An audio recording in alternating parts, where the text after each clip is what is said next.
Vamos iniciar. Na semana passada, a gente viu Deus estabelecendo várias leis que regulavam tanto a adoração a Ele quanto as relações civis. Leis sobre patrimônio, sobre comportamento de lesão corporal, de homicídio. E depois disso, Deus chamou novamente Moisés até o topo do Monte Sinai, onde Moisés permaneceu por 40 dias e recebeu as tábuas da lei. Hoje a gente vai ver as instruções sobre a construção do tabernáculo e as vestes sacerdotais. E após Deus ter firmado a aliança com Israel, lá como a gente viu no capítulo 24, agora ele deseja morar entre o povo, então ele precisa que seja preparada a morada dele, o tabernáculo. E essas leis que a gente vai ver são leis mais nesse sentido cerimonial, leis religiosas.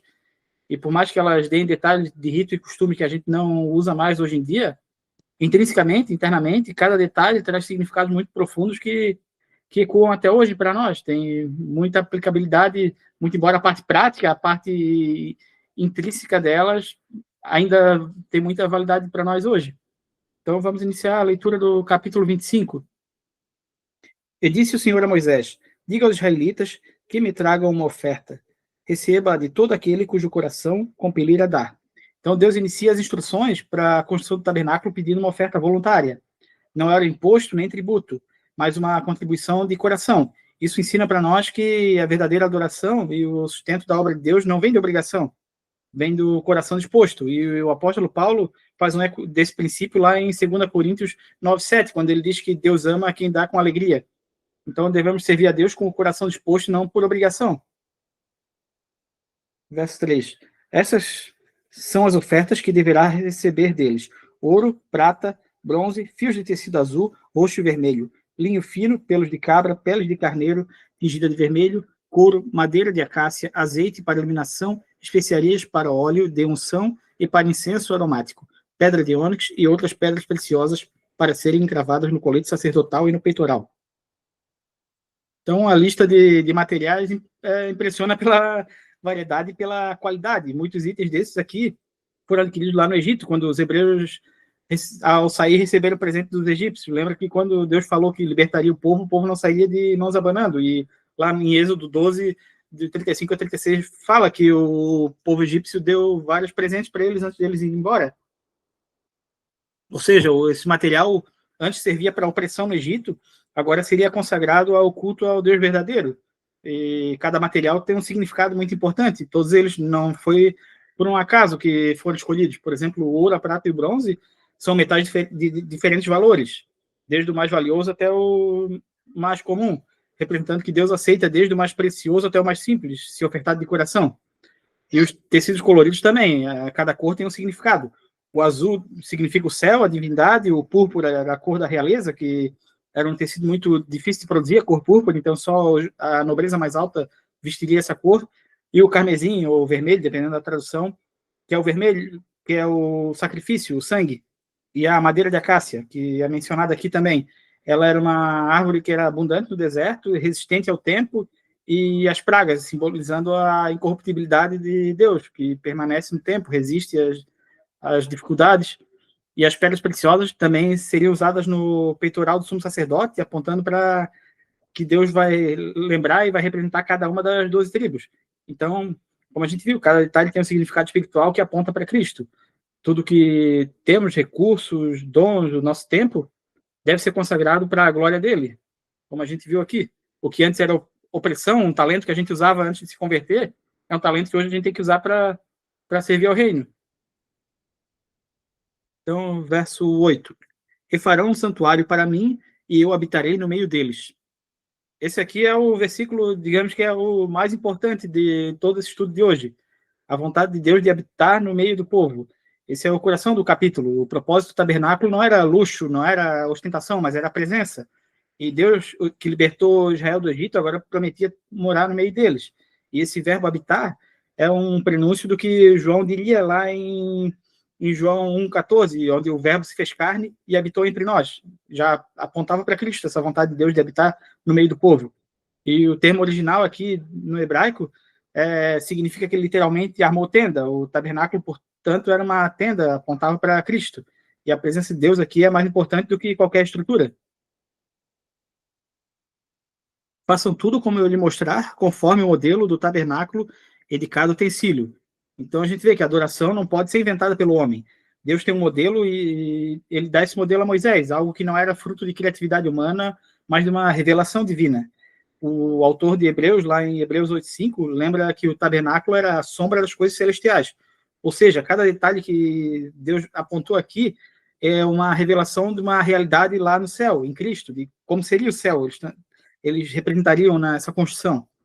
E o culto e a vida cristã são moldados não são moldados pelo gosto pessoal nosso, mas pelo modelo que Deus tem que revelar para nós pela palavra. A gente tem que seguir a nossa vida de acordo com o que tem aqui. O que vai contra isso daqui não agrega. Oi, filha.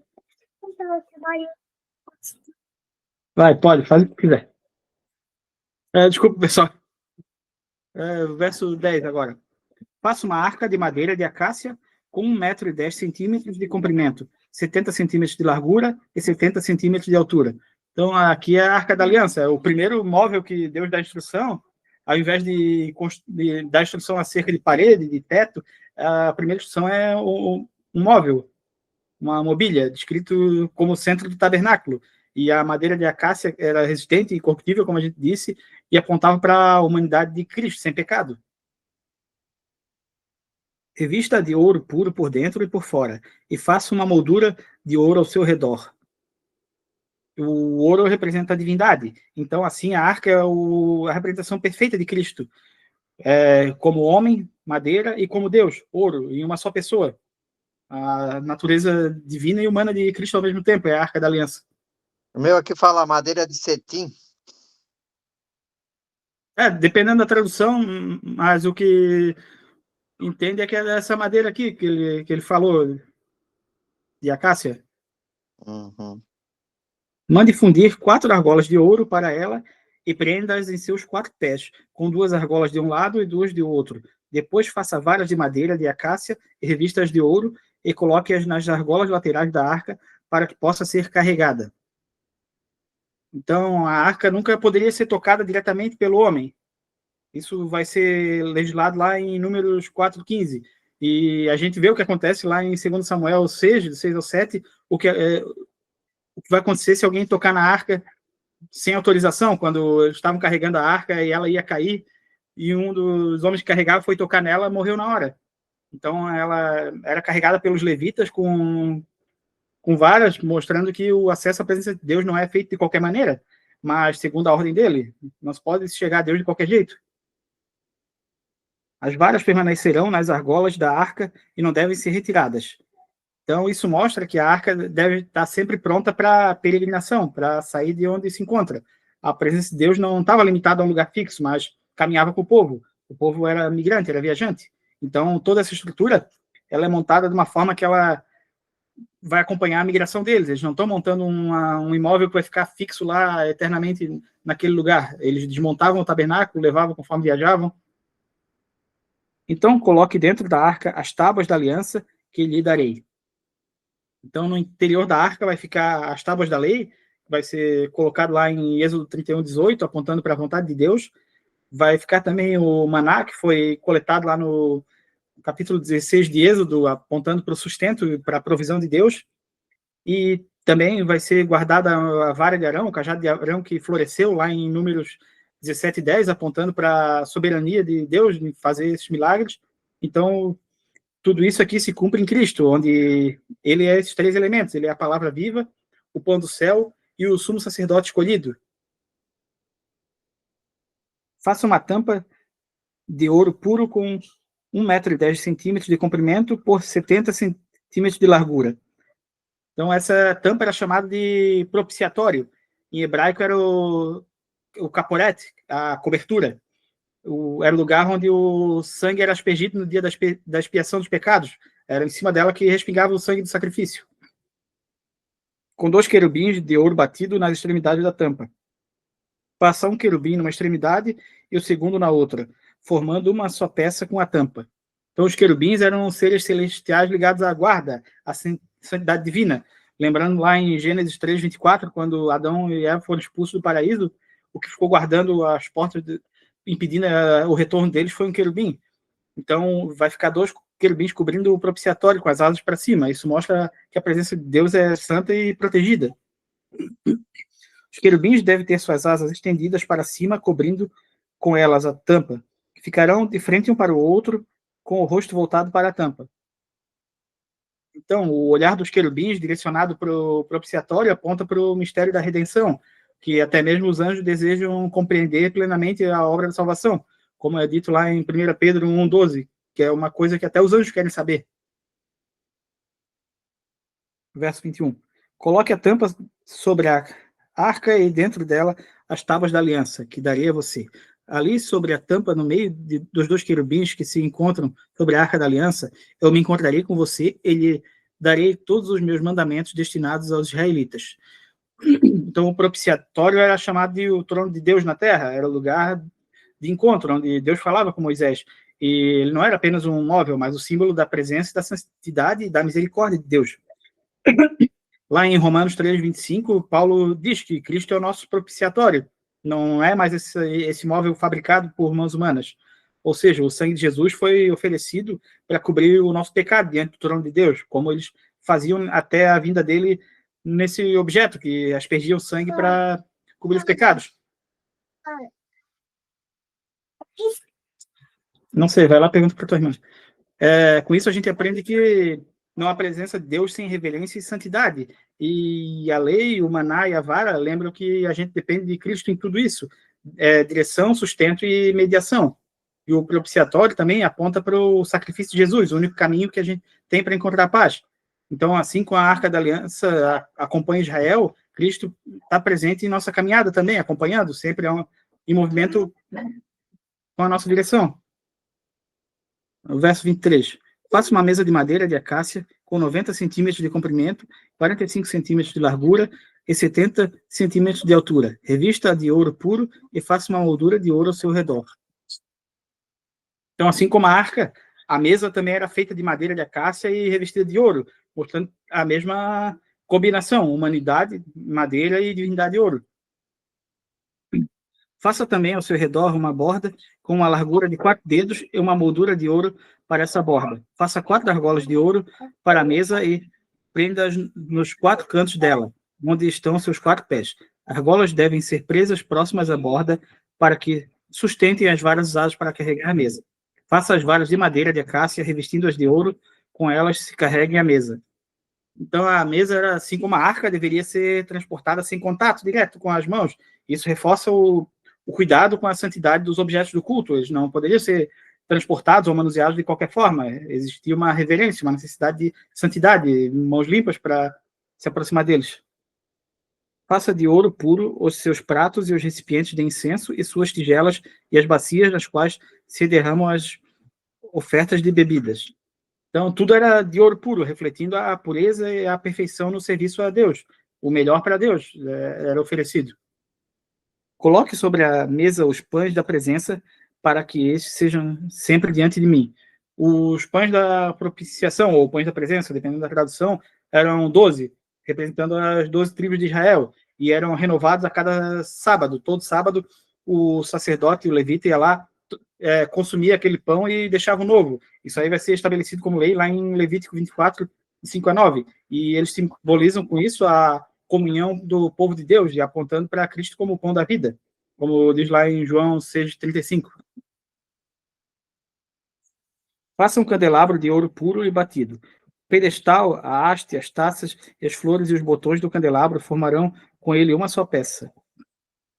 Então, aqui a gente vê o menorá. Ele era feito como uma única peça de ouro batido e simbolizava a unidade perfeita. Ele tinha 7 lâmpadas representando a perfeição da luz de Deus. 6 braços sairão do candelabro, 3 de um lado, 3 do outro. Haverá 3 taças no formato de flor de amendoeiras num dos braços, cada uma com um botão de flor, e 3 taças formando a flor de amêndoa do braço seguinte, cada uma com um botão de flor. Assim será os 6 braços que saem do candelabro. Então, a flor da amendoeira, ela é significativa, porque em hebraico, o shekmed é a palavra que tem relação com vigiar ou estar atento. E o candelabro apontando para isso, simbolizando a luz vigilante de Deus, porque ele precisaria ficar aceso perpetuamente lá dentro. Deus estava com a presença constante, vigilante. Na haste do candelabro haverá 4 taças com formato de flor de amêndoa, cada uma com botão e flor. Haverá um botão debaixo de cada par dos 6 braços que saem do candelabro. Os braços com seus botões formarão uma só peça com o candelabro, tudo feito de ouro puro e batido. Então, o detalhe das flores, dos botões, mostra a beleza da criação refletida no culto. Mostrar objetos como as flores tinha significado. A adoração a Deus deveria expressar essa reverência à ordem, à beleza, à criatividade de Deus em fazer as flores, em fazer a natureza. Faça-lhes também 7 lâmpadas e coloque-a nele para que ilumine a frente dele. Seus cortadores de pavio e seus apagadores serão de ouro puro. Com 35 quilos de ouro puro, faça o candelabro e todos os seus utensílios. Então, era um objeto de valor incalculável, mostrando que a luz de Deus é preciosa, e o menorá era o único meio de iluminação dentro do lugar santo, apontando que Cristo é a única luz do mundo, é o único caminho, como diz lá em João 12. O Santo dos Santos só tinha essa luz. E a gente vê aqui que foi usado bastante ouro. Eu já vi um estudioso falando que levaram praticamente 1 tonelada de ouro do Egito quando saíram. Foi bastante para a quantidade de material que Deus aponta aqui para ser construído em ouro. Agora o verso 40. Tenha cuidado de fazê-lo segundo o modelo que lhe foi mostrado no monte. Então, mais uma vez, Deus enfatiza que não era para Moisés inventar ou modificar, mas obedecer o modelo celestial de forma literal. E lá a gente vê em Hebreus 9, 23 ao 24, lembrando que o tabernáculo era uma figura verdadeira do que estava nos céus. Então, o que está nos céus tem que ser representado genuinamente, sem modificações, sem invenções, sem falsa doutrina, falso evangelho. E, assim, aplicações que a gente tem para esse capítulo, que é a mesa dos pães, lembra que a comunhão com Deus é contínua e que Cristo é o pão que nos sustenta. O candelabro nos ensina que somente a luz de Deus ilumina o caminho do povo. Sem Cristo a gente vive nas trevas, não há outro caminho. E a ordem de seguir fielmente o modelo divino, mostrando que a adoração não é centrada nas preferências humanas, no que agrada a gente, mas na revelação, o que a palavra revela para nós. E tudo no tabernáculo, pelo que a gente viu aqui, aponta para Cristo, a presença de Deus conosco, o alimento espiritual, a luz que nos guia. Até aqui tudo certo? Tudo certo. Então, vamos continuar com mais instruções. Vocês viram, não é só uma aula de arquitetura de como montar o tabernáculo, tem muita profundidade cada detalhe que Deus aponta aqui para Moisés. Então vamos ao capítulo 26. Faça o tabernáculo com 10 cortinas inteiras de linho fino, trançado e de fios de tecido azul, roxo e vermelho, e nelas mande bordar querubins. Então o tabernáculo começa a ser descrito de dentro para fora também. Deus é paradoxal, ele gosta de quebrar os paradigmas. E as cortinas internas eram de linho fino, com fios coloridos, azul, púrpura e carmesim, ou azul, vermelho e roxo, dependendo da tradução, e com querubins bordados. Então esse ambiente ele era ricamente adornado, simbolizando a beleza celestial e a santidade da habitação de Deus. E como a gente viu anteriormente, a questão das cores, o azul apontando para o céu, para a divindade, o púrpura para a realeza e o vermelho, o carmesim, para lembrança do sangue do sacrifício. E aqui tem esse detalhe diferente, os querubins, que eram os celestiais que guardavam a presença de Deus. Então as cortinas apontam para Cristo, o divino rei, o sacrifício e a presença de Deus entre nós. Todas as cortinas inteiras terão a mesma medida, 12 metros e 70 centímetros de comprimento e 1,80 metro de largura. Então, as medidas falam da ordem, da precisão de Deus. Nada era improvisado, tudo seguia um plano preciso, milimétrico. Quem viu lá em Gênesis, quando Deus instruiu Noé para montar a arca, ele também deu os detalhes de medidas, de andares. Deus é detalhista, ele vive nos detalhes, nos mínimos detalhes. Prenda 5 dessas cortinas inteiras, uma com a outra, e faça o mesmo com as outras 5.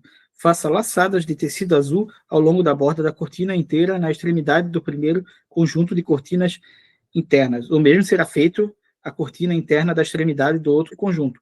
Faça 50 laçadas numa cortina inteira e 50 laçadas na cortina interna que está na extremidade do outro conjunto, de modo que as laçadas estejam opostas umas às outras. Faça também 50 colchetes de ouro, com os quais se prenderão as cortinas internas uma na outra, para que o tabernáculo seja um todo.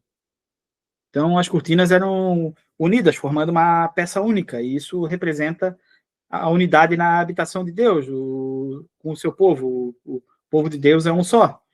E os colchetes de ouro, eles lembram que essa união não era algo humano que sustentava, mas algo precioso, divino. Deus nos une.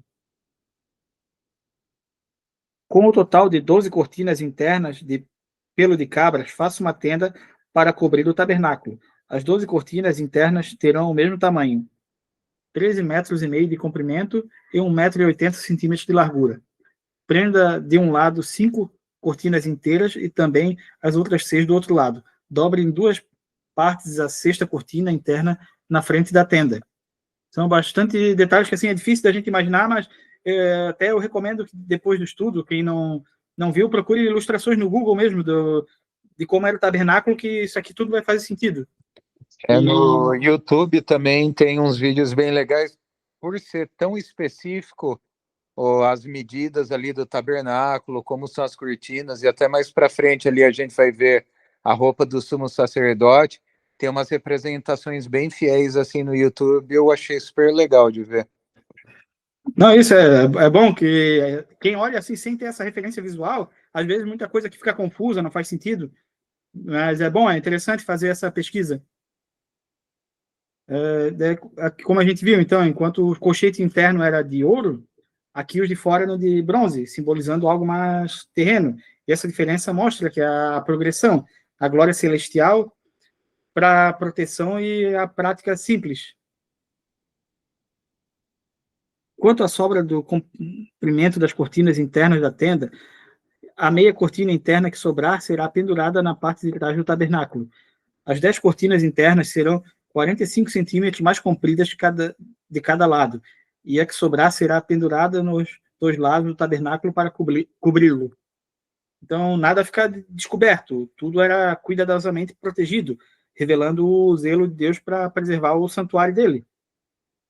Faça também para a tenda uma cobertura de pele de carneiro tingida de vermelho, e por cima dessa, uma cobertura de couro.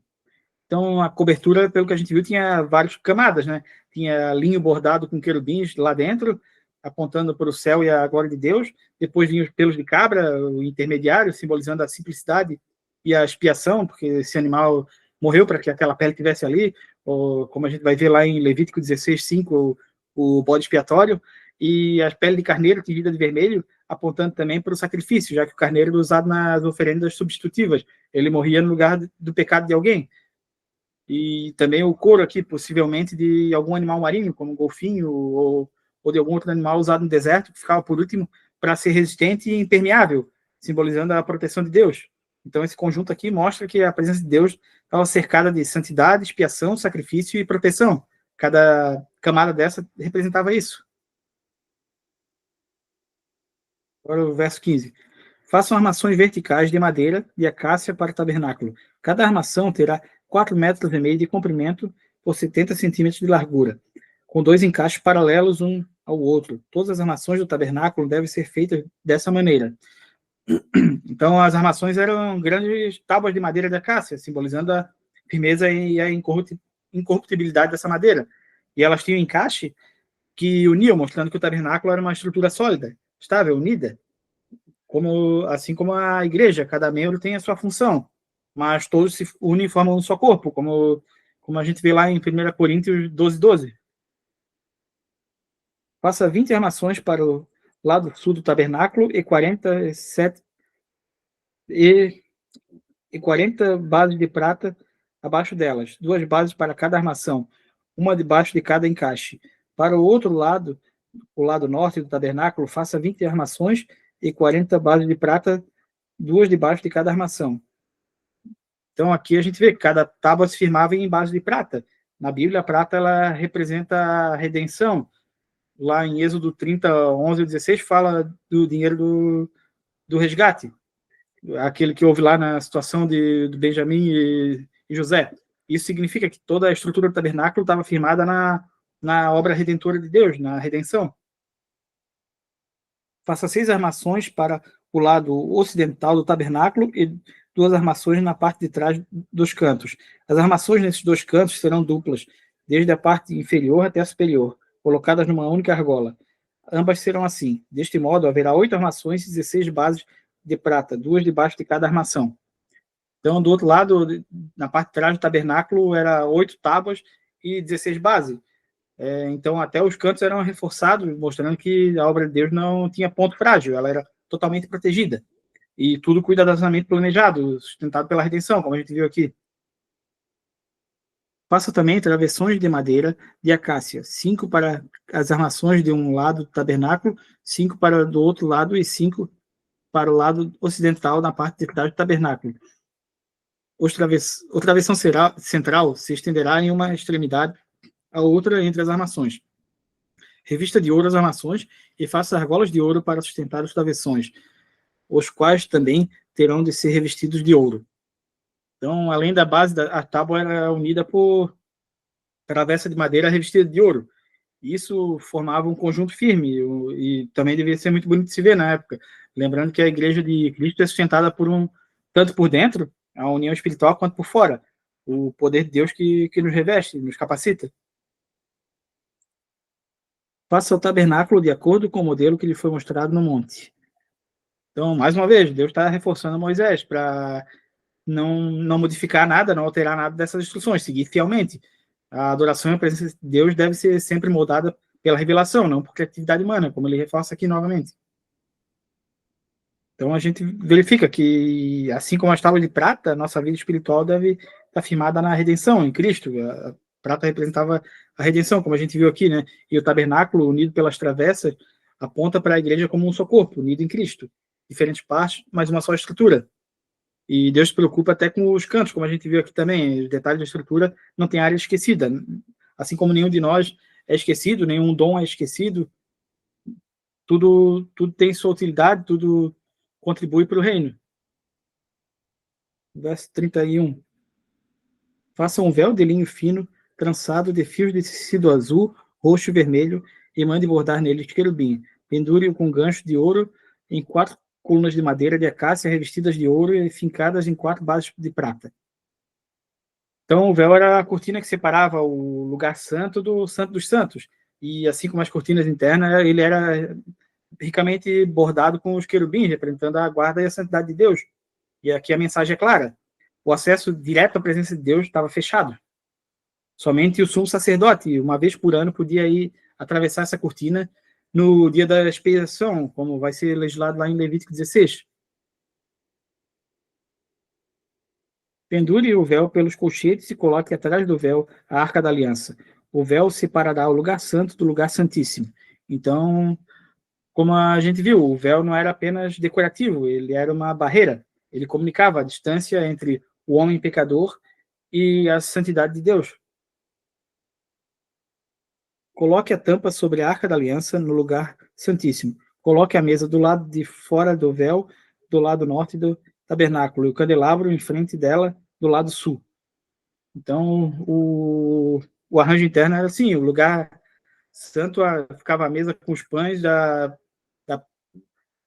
proposição no norte e o candelabro no sul, geograficamente. E o Santo dos Santos e a Arca da Aliança ficavam atrás do véu. Então, tudo organizado para que cada móvel tivesse um lugar conforme o modelo divino e cada etapa da adoração, de chegar até a presença de Deus ali no Santo dos Santos. Para a entrada da tenda, faça uma cortina de linho fino, trançado de fios de tecido azul, roxo e vermelho, obra de bordador. Faça gancho de ouro para essa cortina e 5 colunas de madeira de acácia revestidas de ouro. Mande fundir para eles 5 bases de bronze. Então, a entrada do tabernáculo também era adornada, mas não tinha os querubins. Isso mostra também que era um convite para o acesso controlado. O povo podia chegar até certo ponto. Não era totalmente acessível para todo mundo. Os sacerdotes podiam se servir no lugar santo, mas apenas o sumo sacerdote poderia entrar no Santo dos Santos uma vez por ano, como a gente viu. E a base dessas colunas era feita de bronze e não de prata como as anteriores. Como a gente viu, O bronze na Bíblia ele representa o juízo. Lá em Números 21:9 a gente vai ver isso, e em Apocalipse 1:15 também. Ou seja, antes de entrar na presença de Deus, era necessário passar pelo julgamento do pecado. A presença de Deus traz à tona o nosso pecado, a nossa condição de pecador, e o bronze representava isso.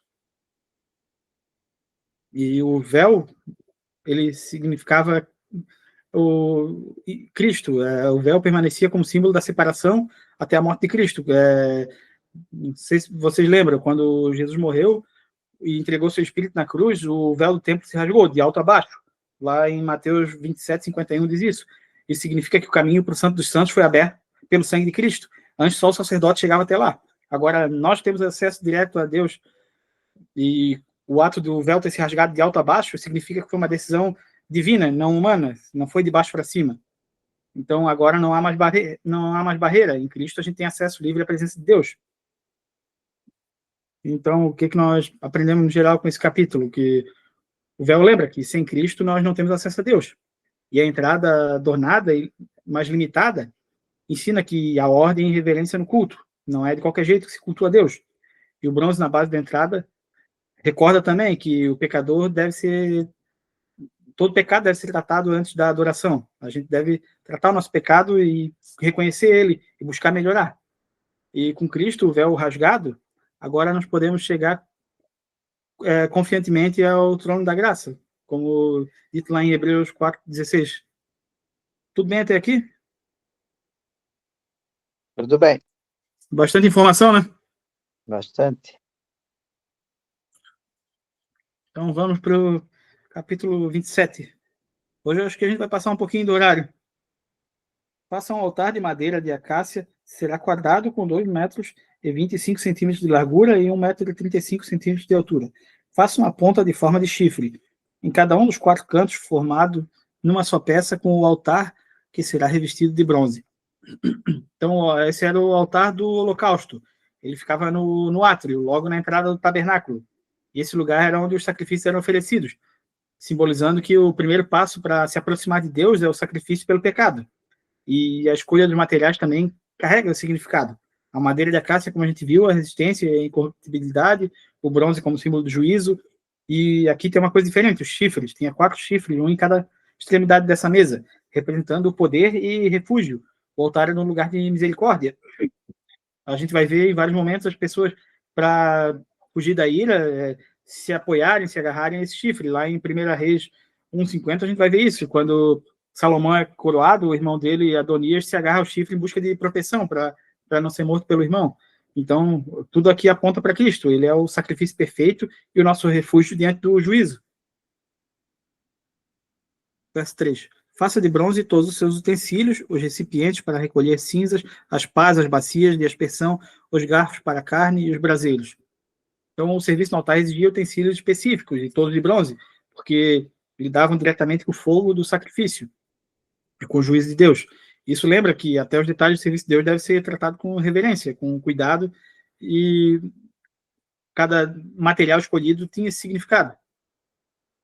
Faça também para ele uma grelha de bronze em forma de rede e uma argola de bronze para cada um dos 4 cantos da grelha. Coloque embaixo da beirada do altar de madeira, que fique a meia altura do altar. Então a grelha sustentava o fogo do sacrifício. O sacrifício era consumido sobre ela, mostrando a totalidade da entrega. E Cristo na cruz foi a mesma coisa, ele foi consumido em nosso lugar, suportando todo o fogo do juízo de Deus. Faça varas de madeira de acácia para o altar e revista-as de bronze. Essas varas serão colocadas nas argolas dos 2 lados do altar, quando esse for carregado. Então, assim como os outros utensílios, a mesa do sacrifício, a Arca da Aliança, todos eram portáteis. Isso mostra que o culto a Deus acompanhava o povo. Eles eram migrantes nessa época. E Deus não está preso a lugares, mas caminhando. Faça o altar oco e de tábuas, conforme lhe foi mostrado no monte. Então, apesar de grande, o altar era oco, facilitando o transporte, porque se ele fosse maciço, talvez seria impossível carregar numa carroça, na mão. E, mais uma vez, Deus lembrando que era conforme o modelo celestial, conforme o modelo criado por ele. Faça um pátio para o tabernáculo. O lado sul será 45 metros de comprimento e cortinas externas de linho fino trançado, com 20 colunas e 20 bases de bronze, com gancho e ligaduras de prata nas colunas. Então, o átrio era o espaço externo que cercava o tabernáculo. As cortinas de linho branco simbolizavam a pureza e a justiça. Era como um grande muro que separava o espaço comum, lembrando que o povo só poderia se aproximar de Deus de maneira santa, com aquelas paredes brancas. E a coluna apoiada na base de bronze representava o juízo que Deus sustenta com a santidade dele. É a santidade de Deus que impede a gente de ser fulminado. E os ganchos e as molduras de prata simbolizavam a redenção. Assim, o átrio mostrava que a combinação da justiça, juízo e redenção como fundamento do acesso a Deus. Todos esses são os ingredientes necessários para a gente ter acesso a Deus. O lado norte também terá 45 metros de comprimento e cortinas externas com 20 colunas e 20 bases de bronze, com ganchos e ligaduras de prata nas colunas. O lado ocidental, com suas cortinas externas, terá 22 metros e meio de largura, com 10 colunas e 10 bases. O lado oriental, que dá para o nascente, também terá 22 metros e meio de largura. Haverá cortinas de 6 metros e 65 centímetros de comprimento num dos lados da entrada, com 3 colunas e 3 bases. As cortinas externas de 6 metros e 75 centímetros de comprimento do outro lado, também com 3 colunas na base. Então, o átrio era retangular. Ele tinha uma medida... É um retângulo exato, praticamente, e somente uma entrada. Só tinha uma entrada para ele, que era prevista do lado leste, voltado ao nascer do sol. Isso aponta para Cristo, como a única porta de acesso ao Pai, como dito lá em João 10:9. Ninguém vem ao Pai senão por mim. A entrada do pátio haverá uma cortina de 9 metros de comprimento de linho fino trançado e fio de tecido azul, roxo e vermelho, obra de bordador, com 4 colunas de 4 bases. Todas as colunas ao redor do pátio terão ligaduras, ganchos de prata e bases de bronze. O pátio terá 45 metros de comprimento e 22 metros e meio de largura, com cortinas de linho fino traçado em 2 metros e 25 centímetros de altura, base de bronze. Então, a entrada era uma cortina bordada com as mesmas cores no interior do tabernáculo, o azul, o púrpura e o vermelho. Isso mostrando que já no primeiro passo para dentro do átrio, o povo tinha diante de si a lembrança e uma demonstração da glória do sacrifício necessário para chegar até Deus. E a altura das cortinas impossibilitava que alguém visse por cima. Ninguém do lado de fora poderia espiar o que acontecia no tabernáculo. Então era preciso entrar pela porta determinada. Ninguém entra clandestino no reino dos céus. Todos os utensílios para serviço do tabernáculo, inclusive todas as estacas da tenda e as do pátio, serão feitos de bronze. Então, o uso constante do bronze, reforçando a ideia do juízo de Deus contra o pecado. O átrio, como o espaço do altar de sacrifício, e a bacia da purificação era o lugar onde o pecado seria tratado, na entrada. E, assim, em suma, o que a gente viu nesse capítulo? Que o átrio mostrava que há uma separação entre o santo e o profano. O culto a Deus não pode ser algo comum, e a entrada voltada para o Oriente, apontando para Cristo como a única porta de entrada para o reino.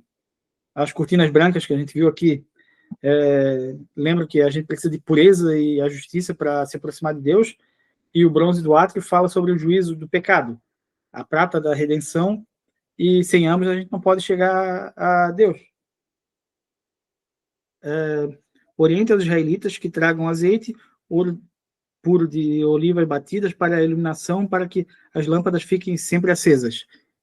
Então, o azeite era usado no candelabro, deveria ser puro, proveniente de oliva, e eles deveriam ser batidos e não moídos. Era um processo diferente para extrair o azeite da azeitona.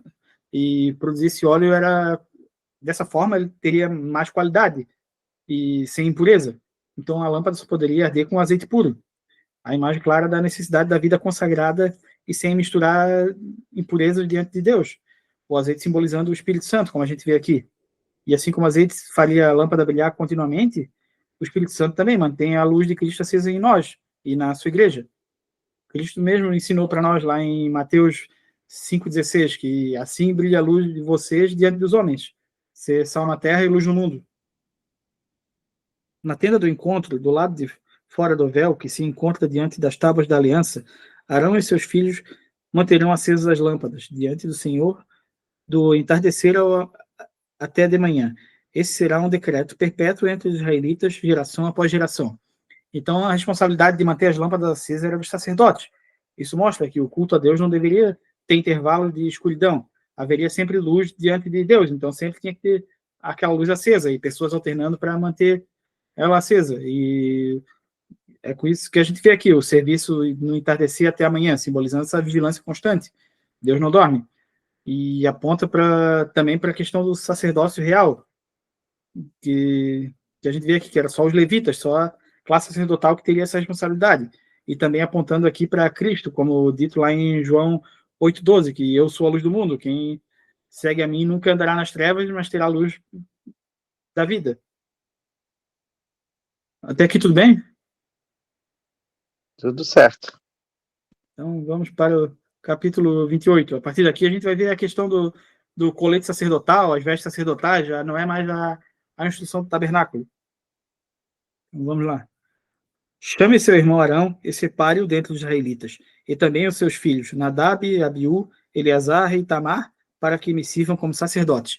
Então aqui Deus estabelece o sacerdócio de Israel. Arão e os filhos são separados para o serviço do tabernáculo.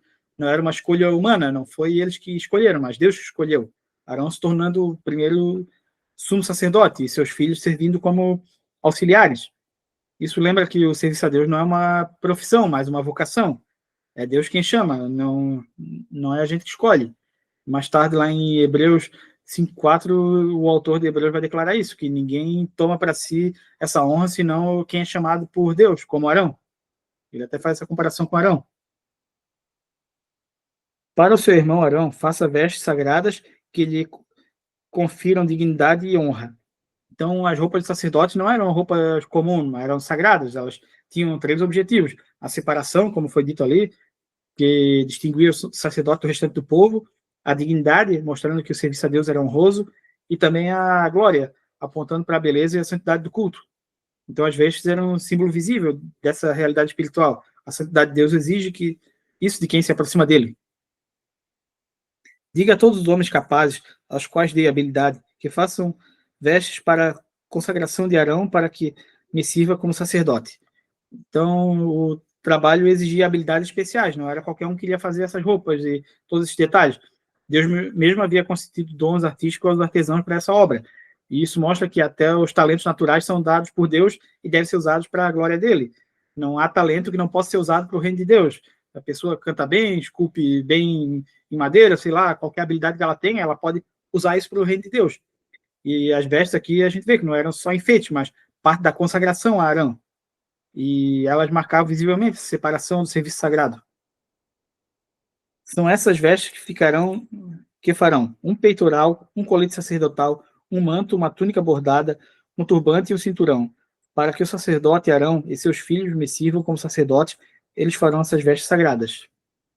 Então, as vestes principais eram essas 6 peças, o peitoral, com as pérolas que representavam as 12 tribos de Israel, o colete, o éfode, que era a peça central que sustentava o peitoral, um manto usado sobre o éfode, uma túnica bordada, que era a roupa básica do sacerdote, uma mitra, que era uma espécie de turbante que ficava na cabeça, e o cinto usado para prender as vestes.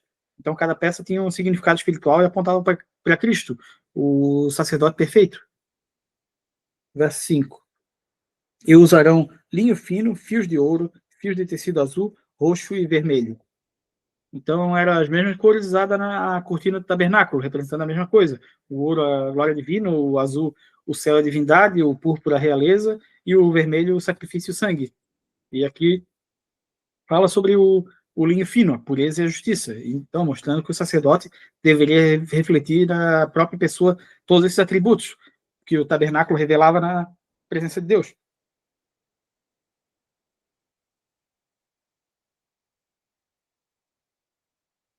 Faça o colete sacerdotal de linho fino, traçado de fios de ouro e fios de tecido azul, roxo e vermelho. Trabalho artesanal. Então, o colete sacerdotal, o éfode, era uma peça central da veste sacerdotal. Ele unia as demais partes e sustentava o peitoral. Ele era a união. Então era feito com os mesmos materiais do tabernáculo, mostrando que o sacerdote também carregava a presença de Deus nele. Terá 2 ombreiras atadas em suas extremidades para uni-lo bem. O cinturão e o colete que por ele é preso serão feitos da mesma peça. O cinturão também será de linho fino, traçado de fios de ouro e de fio de tecido azul, roxo e vermelho. Então o éfode era ajustado ao corpo e firmemente preso, representando o compromisso inabalável do sacerdote com o serviço de Deus, como a armadura de Deus que a gente vê lá em Efésios. Ele ficava fixo, firme, e o cinto unindo tudo. Grave em 2 pedras de ônix o nome dos filhos de Israel por ordem de nascimento, 6 nomes para uma pedra e 6 na outra. Grave os nomes dos filhos de Israel em 2 pedras, como o lapidador grava um selo. Em seguida, prenda-as com filagramas de ouro. Então, as 2 pedras de ônix ficavam sobre os ombros do sacerdote, e elas traziam o nome das 12 tribos de Israel, simbolizando que o sacerdote carregava no ombro dele todas essas tribos diante de Deus. Ele carregava esse peso nos ombros. Costurando-as na ombreira do colete sacerdotal com pedras memoriais para os filhos de Israel. Assim Arão levará o nome em seus ombros como memorial diante do Senhor. Então, o ministério sacerdotal envolvia essa responsabilidade, levar o povo diante de Deus em intercessão constante. Cristo cumpriu isso perfeitamente, carregando nos ombros dele todo o peso do nosso pecado, como o bom pastor. Faça filagramas de ouro e 2 correntes de ouro puro entrelaçadas uma com uma corda e prenda a corrente em filagramas. Faça um peitoral de decisões, trabalho de artesão. Faça-o como colete sacerdotal de linho fino, traçado de fios de ouro e de fio de tecido azul, roxo e vermelho. Então, aqui a gente vê que o peitoral era uma bolsa quadrada, ricamente adornada sobre o éfode. Era chamado de peitoral do juízo, porque servia para decisões sagradas. Será quadrado com 1 palmo de comprimento e 1 palmo de largura e dobrado em 2. Em seguida, fixe nele 4 fileiras de pedras preciosas.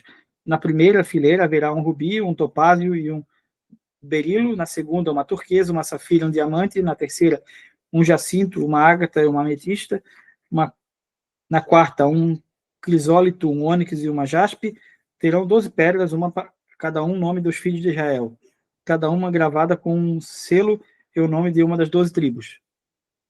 Então, aqui, cada pedra era diferente e preciosa, representando cada tribo de Israel, mostrando que, diante de Deus, cada tribo era única, mas igualmente preciosa. Deus tratava todos em igualdade.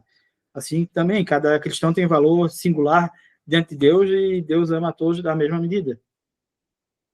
Faça para o peitoral correntes de ouro puro trançadas como cordas.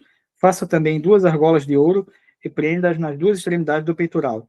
Prenda as 2 correntes de ouro, as argolas na extremidade do peitoral e as outras extremidades das correntes, as 2 filagramas, unindo as peças nas ombreiras do colete sacerdotal na parte da frente. Faça outras 2 argolas de ouro e prenda-as com as outras 2 extremidades do peitoral, na borda interna próxima ao colete sacerdotal. Faça mais 2 argolas de ouro e prenda-as na parte inferior da ombreira da frente do colete sacerdotal, próxima à costura, logo acima do cinturão do colete sacerdotal. As argolas do peitoral serão amarradas às argolas do colete com um cordão azul ligando o peitoral ao cinturão, para que não se separe do colete sacerdotal. Então, o peitoral nunca poderia se separar do éfode, mostrando que o sacerdote não poderia se esquecer de carregar o povo diante de Deus em sua vocação. A vocação sacerdotal, ela não se separava da pessoa do sacerdote. Toda vez que Arão entrar no lugar santo, levará o nome dos filhos de Israel sobre seu coração no peitoral de decisões, como memorial permanente perante o Senhor. Ponha também Urim e Tumim no peitoral das decisões, para que esteja sobre o coração de Arão, sempre que ele entrar na presença do Senhor. Assim, Arão levará sempre sobre o coração, na presença do Senhor, os meios para tomar decisões em Israel.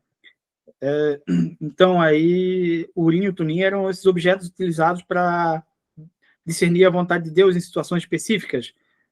Os detalhes exatos deles, como seria, permanece um mistério. Tem várias interpretações. Se eram 2 pedras, uma branca e uma preta, uma para sim, outra para não. Tem várias interpretações, mas não tem como a gente taxar exatamente como era. Eles eram colocados dentro do peitoral e usados no momento de decisão. o sacerdote carregava o povo nos ombros, como a gente viu aqui, a responsabilidade, e no coração o amor e a intercessão. E Cristo cumpre perfeitamente isso. Ele é o nosso intercessor fiel e sustenta e ama. E um detalhe interessante também é que quando o sacerdote entrava o sumo sacerdote único poderia entrar no Santo dos Santos, mas ninguém poderia. Então, caso ele morresse lá dentro, eles costumavam deixar uma corda amarrada no calcanhar dele e do lado de fora, atrás da cortina. Caso ele morresse lá dentro, poder ser tirado de lá de dentro. Se ele fosse fulminado, ou se ele tivesse um mal súbito, alguma coisa acontecesse, ninguém poderia entrar lá para tirar ele. Então, eles faziam isso. Faça o manto do colete sacerdotal inteiramente de fios de tecido azul, com uma cobertura para a cabeça no centro. Ao redor dessa abertura haverá uma dobra tecida com uma gola para que não se rasgue. Então, o manto azul aqui que a gente vê, ele simbolizava a origem celestial do sacerdócio, e a abertura reforçada mostra que o serviço sacerdotal ele era permanente, não deveria se desgastar, se rasgar ou ser interrompido. O sacerdócio é para sempre. Faça romãs de fios de tecido azul, roxo e vermelho em volta da borda do manto, intercaladas com pequenos sinos de ouro. Os sinos de ouro e os romãs se alterarão por toda a volta da borda do manto. Arão o vestirá quando ministrar. O som dos sinos será ouvido quando ele entrar no lugar santo e diante do Senhor, e quando sair, para que não morra. Então, o manto tinha os romãs e sino alterando na barra. Os romãs simbolizavam o fruto e os sinos simbolizavam o testemunho, o som auditível da presença do sacerdote. Isso lembra que o ministério precisava ser marcado tanto pelo fruto do Espírito quanto pelo testemunho visível. E o som dos sinos confirmava o serviço do sacerdote diante de Deus, apontando para a transparência do ministério, nada oculto, tudo auditível e visível diante de Deus. Faça um diadema de ouro puro, grave nele como se grava em selo, consagrado ao Senhor. Prenda-o na parte da frente do turbante com uma fita azul. Estará sobre a testa de Arão. Assim ele levará a culpa de qualquer pecado que os israelitas cometerem em relação às coisas sagradas ao fazerem todas as suas ofertas. Estará sempre sobre a testa de Arão para que as ofertas sejam aceitas pelo Senhor.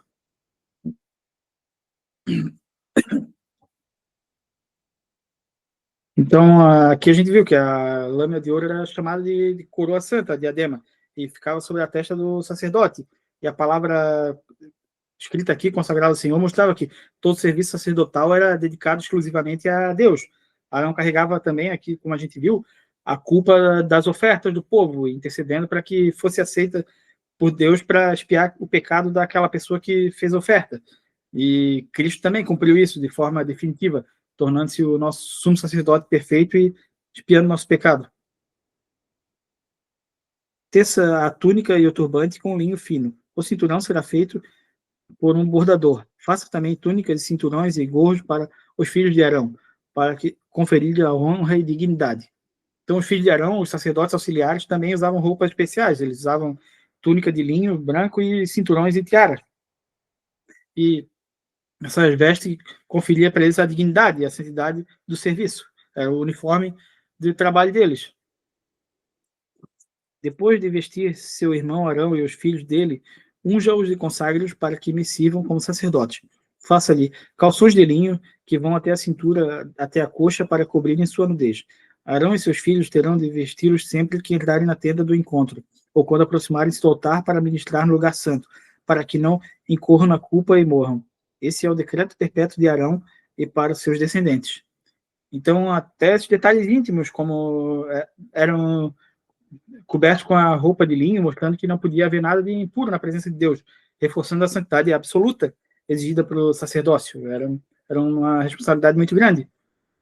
Então, a gente viu aqui nesse capítulo que o azul do manto apontando para a origem celestial, a vocação, a gente vivendo como cidadão do céu, o romã que a gente viu aqui, e o sino, lembrando que a gente deve ser fruto visível, testemunho auditível da presença de Deus, e a coroa da santidade, mostrando que a nossa vida deve ser separada para Deus. Todos nós somos sacerdotes hoje. A pureza e a consagração do sacerdote apontando também para essa necessidade de uma santidade na vida cristã. Cristo é o nosso sumo sacerdote, que carrega culpa e torna a gente aceitável diante de Deus. Tudo bem até aqui? Bastante coisa, né?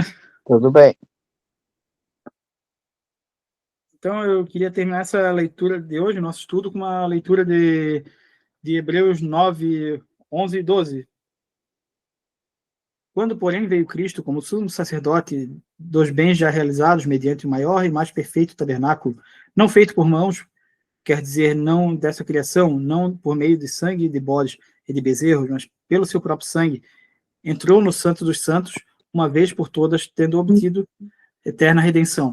Então, tudo isso que a gente viu aqui, toda essa instrução para a construção do tabernáculo, para os ritos, para acessar os Santos dos Santos, foi renovado em Cristo. Cristo incorporou na vida dele, na obra dele, todos esses rituais. Nós não precisamos mais de levar um animal para ser sacrificado por um sacerdote, nós não precisamos mais de uma cortina separando e um intermediador humano até Deus, porque Cristo fez isso por nós, sacrificou pelos nossos pecados e abriu esse acesso para nós. Todos nós somos sacerdotes hoje e temos acesso aos Santos dos Santos através dele.